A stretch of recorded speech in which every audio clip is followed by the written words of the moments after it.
Welcome to Brox and Max. Like and subscribe if you like the content. Today what we have here is kind of odd.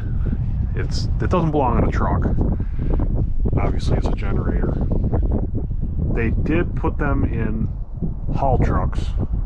It's a Cummins 1710 V12.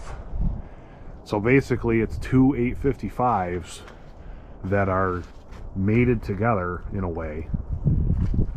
It's not quite, they don't share the same heads. Like the heads are 3 cylinders per head instead of like the 855 having 2 cylinders per head. But it's probably roughly 700 to 800 horse. Obviously what this was meant for, they needed to generate pretty much a whole town. I've never really seen one up in person before, up until this point. Sad part about it is this is froze up. Be a good parts motor for somebody that's still running these. 6 of 72. So it's a 1972 vintage Cummins engine.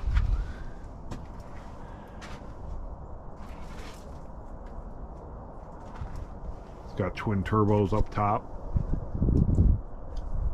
It's just a huge engine. To stand next to it, you'd never be able to fit this in a truck. I guess you could, but there's no way you could fit sheet metal around it. The thing's huge.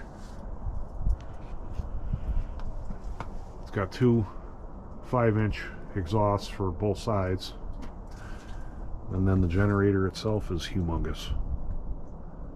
I think it's a 400 kilowatt. But anyway, it's pretty unique for any of you that's never seen one before. Now you have. Hope you're enjoying the videos. Like and subscribe, and everybody have a great day.